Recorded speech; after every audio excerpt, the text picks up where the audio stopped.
My name is Marcello Bergamini. By my accent, you recognize I'm Italian.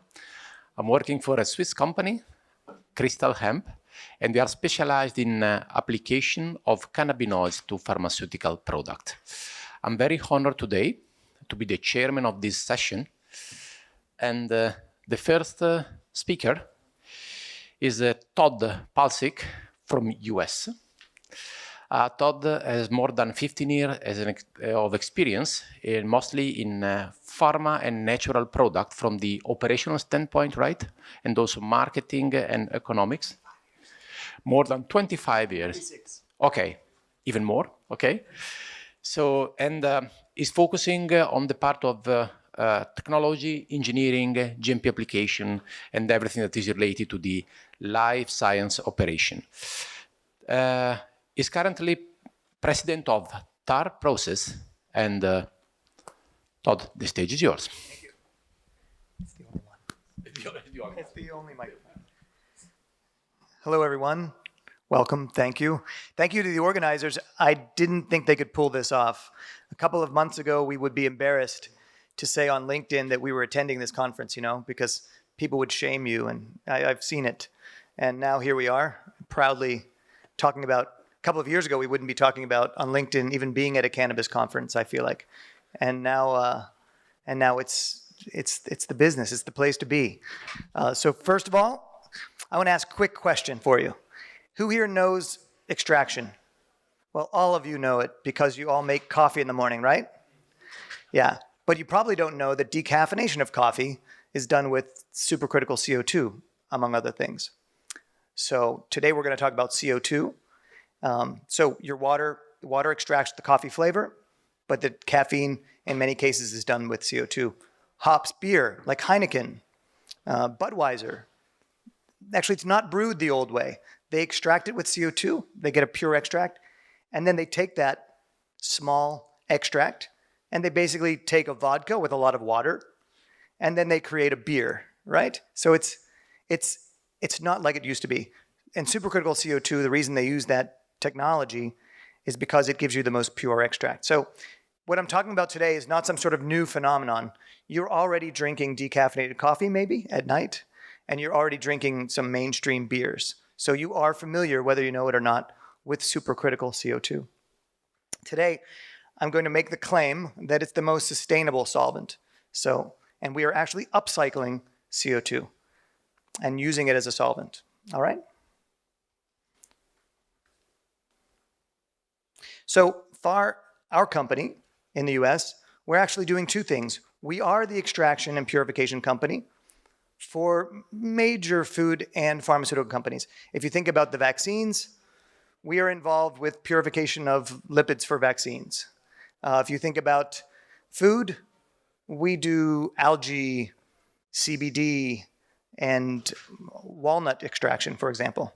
We do that in the US. But because we're talking about Europe, and we're talking about pharmaceuticals, cannabis, whatever, it's still pharma. We're going to talk about our equipment a bit, our equipment technology for extraction and purification. And we're going to talk about why CO2 is not only the most sustainable, but at the end of the day, it's the lowest cost. And there are actually some German folks back here who know it's the lowest cost because they're one of the largest extractors in the world. I see you out there, one of the largest extractors in the world using CO2, so welcome. So here's our facility. It's a CGMP facility, but it's for nutritional ingredients and supplements. So instead of being an EU GMP for pharma, that's the next level up. This is what we call CFR 21, Part 111 and 117. So we can produce foods and supplement ingredients, okay? Notice the black barrels, that's mostly CBD.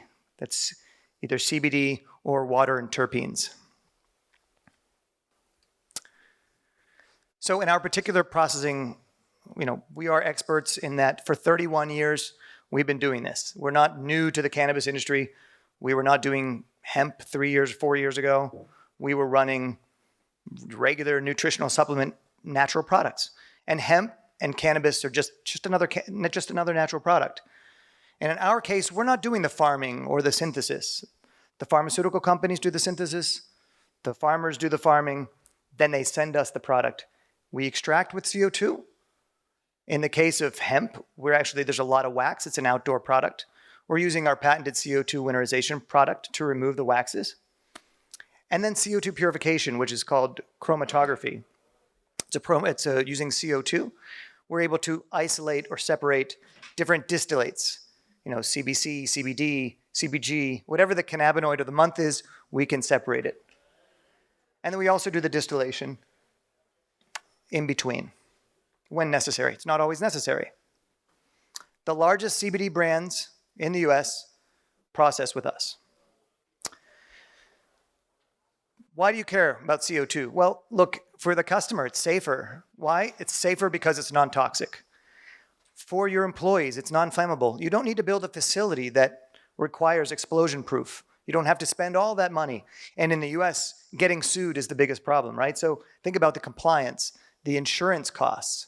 Think about the customer training, keeping the smokers far away, keeping all the other stuff far away.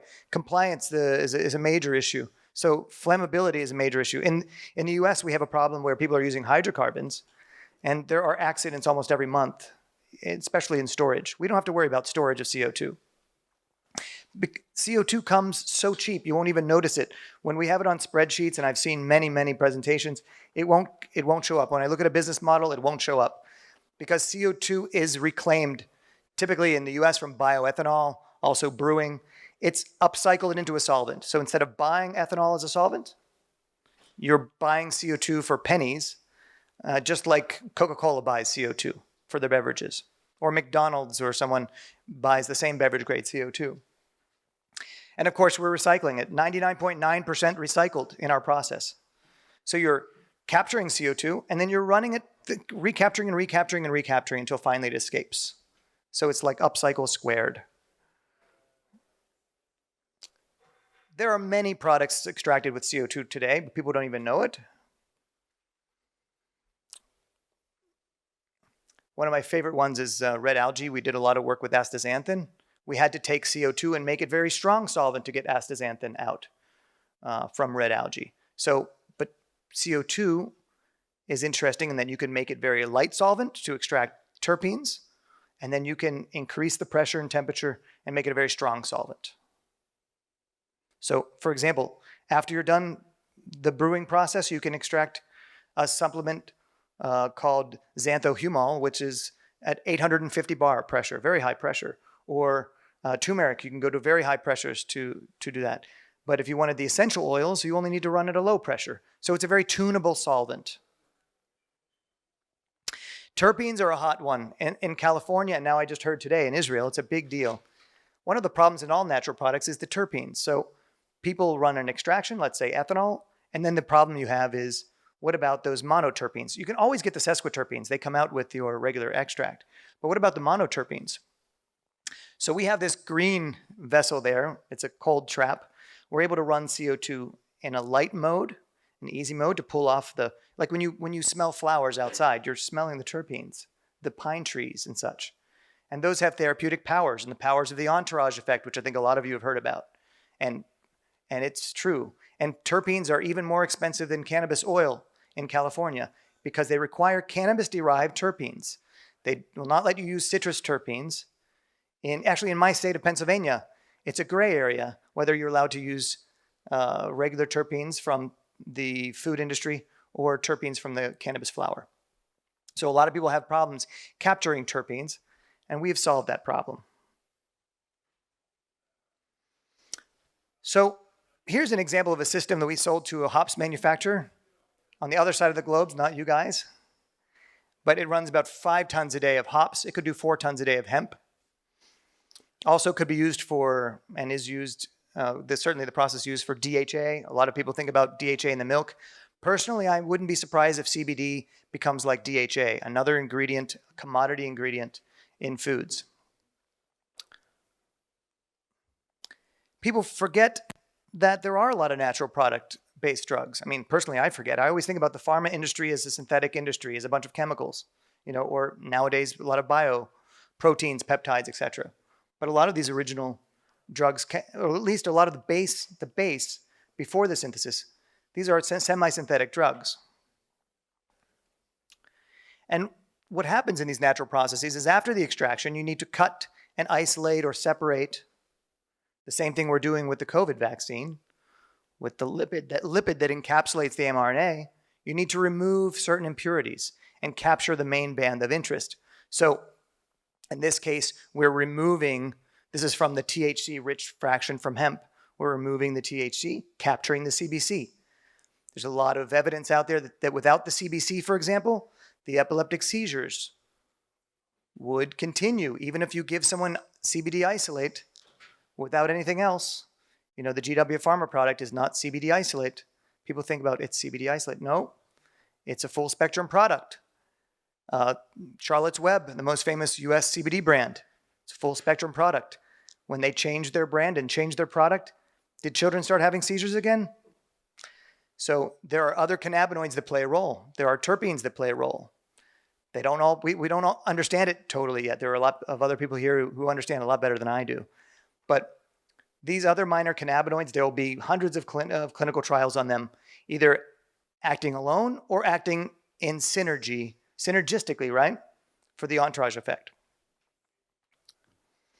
And what we do is we build equipment that automates the process. So if you want to capture CBC, like let's say the green one is CBC, the blue one is CBD, or whatever cannabinoid you want, we developed the method, we give you the method on your machine. That's an example of hundreds of injections. You just run it, hundreds of injections. At the end of it, you end up with kilos of CBC or kilos of CBD or kilos of whatever. In our case, we have to remove the THC. But then we can't be sitting around with all the THC we have. In our state, it's illegal. So then we have to cook the THC basically into CBN, and then we isolate the CBN. CBN is very popular for sleep. We haven't gone ahead and sold it yet because we're a little uncomfortable about the legal issue. But I know a lot of people who are using CBN to put them to sleep. My fear is if we sell CBN, someone falls asleep at the wheel of a car. That's another story. But the point is it's an $85 billion sleep market, and I would not be surprised if CBN plays a major role in that market. And the point is that our technology using CO2, yep. Oh yeah, 3 minutes, great. That with our technology, you can isolate that CBN. You can isolate that CBC or that THC. So I didn't want to get into the details of chromatography, but that's what the idea is, you know, later when we have a round table and questions and what have you. And Dr. Isabelle Francois is here from Thar process as well. She can raise her hand and she can answer questions. And she's an absolute expert in isolation purification.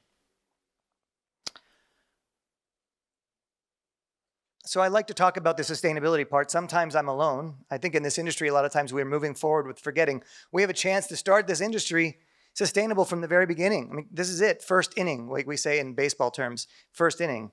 You know, the first couple of minutes of a football game. We can change the game now with sustainability. And this is just one laboratory machine. One system that fits into your laboratory can have a tremendous amount of savings because you're running this thing 24 hours a day.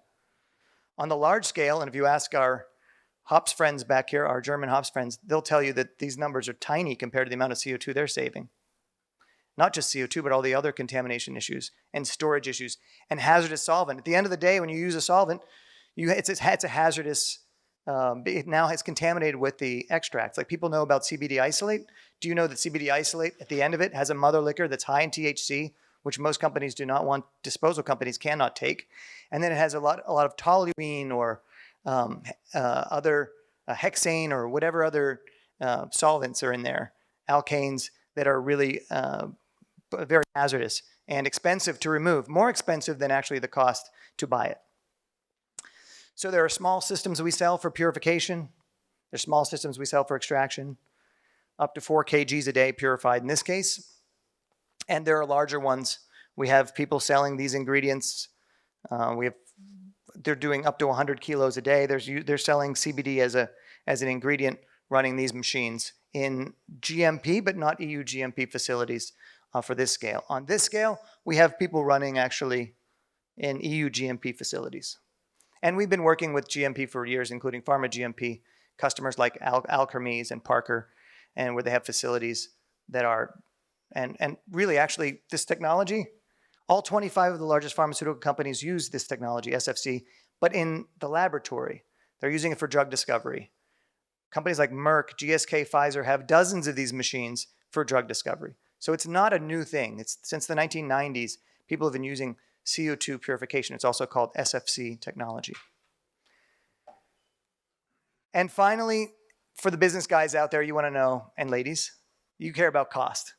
And so high pressure systems cost a little more to start, but over time, your biggest cost is two things, labor and solvent, but even more solvent disposal.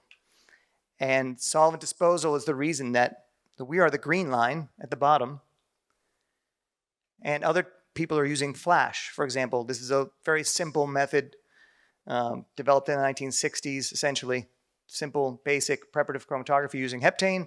The problem is, what do you do with the heptane at the end, or what do you do with the propane? And that's it. If you want to talk later, we will be here. We have a booth with Isabel here. Thank you for having me. Thank you for listening, and I'll talk to you later.